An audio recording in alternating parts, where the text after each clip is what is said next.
Good afternoon, I'm Sean Yao, and this is One News Now. China has turned the tables on the Philippines. This is after the Philippine Coast Guard accused its Chinese counterpart of aggression off the Ayungin Shoal on February 6, when it pointed a military-grade laser towards a Filipino ship, the BRP Malapascua. In a statement, the Chinese Foreign Ministry argued that the Ayungin Shoal, which it calls the Run-Ai Reef, is part of Nansha Islands. China insisted that it was the Philippines who intruded into its waters and that the Chinese Coast Guard, quote, acted in a professional and restrained way. The Chinese Foreign Ministry added that it hopes the Philippines will respect China's territorial sovereignty and maritime rights and avoid taking actions that could worsen disputes. Beijing said it is already in communication with Manila about the incident through diplomatic channels. And one expert says that China crossed the line after it pointed the military-grade laser light at a Philippine ship. In an interview with the chiefs, maritime law expert Jay Batongbakal said the incident was an act of aggression. He also called the incident a new high in the slow and incremental escalation of tensions in the West Philippine Sea. An action by a Chinese government vessel against a Philippine government vessel, that makes it a state-to-state interaction. And for me, that already crosses the line, no? That it is clearly a threat of the use of force that is contrary to international law, particularly the principles of the UN Charter, no? Against acts of aggression and the use of force. Meantime, the United States says it stands with the Philippines in light of the laser flashing incident in the West Philippine Sea. In a statement, U.S. Department of State spokesperson Ned Price criticized China's actions against the Philippine Coast Guard vessel, saying it was provocative and unsafe. Price also reiterated that an armed attack on Philippine public vessels could or would involve U.S. mutual defense commitments. Senator Francis Tolentino is calling the recurrence of China's aggressive acts in the West Philippine Sea as shameful. Speaking to the chiefs, Tolentino said that China's harassment in the disputed waters is a diminution of the country's sovereignty. This also highlights the country's need for allies, which he says is not wrong. Some would consider this as gray zone coercive activities. Some would consider this as bullying. Some would consider this as a symbol of our inability to assume an asymmetric stance. So all of this taken together is a diminution of our sovereignty. Di ba nakakahiya na paulit-ulit na lang yan? Again, with friends helping us, with allies providing us equipment, with allies providing us the necessary wherewithal, I think there's nothing wrong. Time to take a quick break, but One News Now will be back with more stories after that. Stay with us.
You're still watching One News Now. I'm Sean Yao.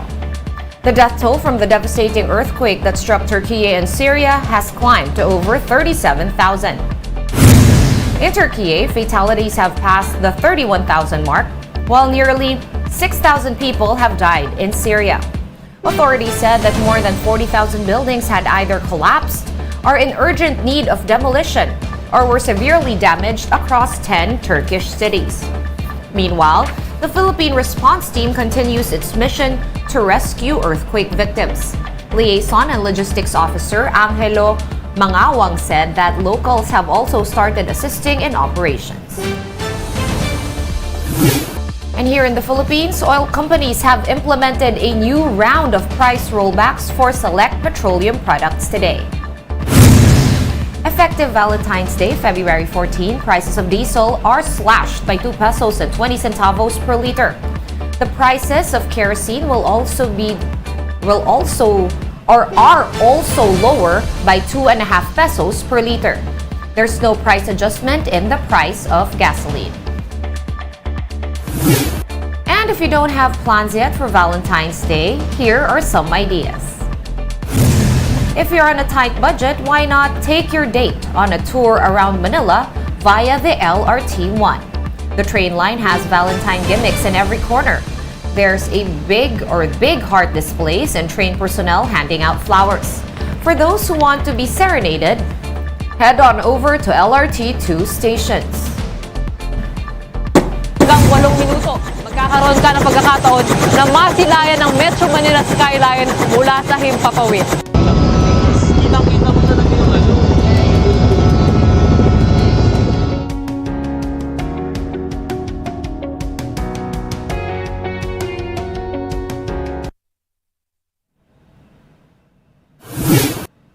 And it's a very busy day at the traditional go-to spot for flowers in Manila.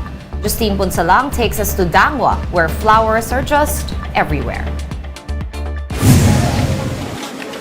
Love is in the air here in Dangwa, Manila, and there are various ways to show your love this Valentine's Day. For traditionalists, vendors of different kinds and colors of flowers are everywhere. A single stem of rose costs 150 to 250 pesos depending on the kind. Daisy also costs 250 pesos per stem, while both lilies and sunflowers cost 150 pesos apiece. A bouquet of red roses start at 1,500 to 2,000 pesos. A bouquet of daisies starts at 900 pesos. Both carnation and sunflower bouquets starts at 700 pesos. But if you prefer a customized bouquet, a miniature costs 500 pesos, while the cheapest regular-sized one is worth 1,000 pesos. You can make the bouquet even more special by putting additional items like chocolates or stuffed toys, which both cost around 1,500 pesos minimum. But if you want both, it could reach up to 3,000 pesos. Vendors here are not only offering fresh flowers but also more durable ones. Crocheted flowers go for 400 pesos apiece. Dried leaves or wood shavings shaped into the form of a flower sell for 700 to 1,500 pesos per bouquet. And if you can find this lone vendor here in Dangwa that sells bouquet of flowers made of dried corn husks, you'll have a Valentine's gift from 350 to 700 pesos made from Montalban, Rizal. Doon po ma'am sa lugar po namin sa Montalban. Meron po kami, kinukuhaan din po kami niyan. Tas doon po sa amin sa doon po gumagawa. May mga paggawaan din po doon. Ito kasi po parang tumatagal din po siya. Kahit ilang years pa po dumating, kumpara sa fresh, pwede po siyang malanta. Ito po kasi kahit patagalan, maganda po siya. Edible bouquets, anyone? There's also the vegetable kind here. An onion bouquet that weighs more or less half a kilo costs 500 pesos, while the ginger or chili pepper bouquet each costs 300 pesos. Vendor Mama Babes admit that while arranging vegetable bouquets is more meticulous than regular ones, many people ask for them. Nagtitinda ka ng ulam, ngayon napag-anuhan ko lang, parang napagtribang ko lang i-bouquet yung mga to. Yung una, talong. Ngayon naman sibuyas kasi tanda rin to ng pagmamahal kasi hindi natin nakalain na biglang nagmahal di ba? Biglang tumibok yung puso ng sibuyas. Mahal ako ngayon. For customers with wild ideas, they can send their preferred items to vendors and they would be the ones to arrange them, just like this one that requested a chicharong bulaklak bouquet. Customers only pay for the labor. Many of the customers here in Dangwa were planning to give the bouquets to their partners. Para sa girlfriend ko po. Matagal na ba kayong 2 years po. Gusto mo sabihin sa girlfriend? Love you. But there are others who plan to give them to their friends. Kasi special sila, tapos single naman. Every Valentine's po, nagbibigay naman ako ng flowers sa friends. Kasi wala magbibigay sa kanila. Dangwa vendors are lowering prices much later today. They hope to sell these flowers before Valentine's Day is over. For News 5, Justine Punsalang. We are One News. For more updates, visit News 5, The Philippine Star, and Business World online. Visit our website, onenews.ph, for more in-depth analysis. You can also catch One News on Signal Play. Register for a free account at www.signalplay.com and stream One News live anytime, anywhere. I am Sean Yao. We are One News.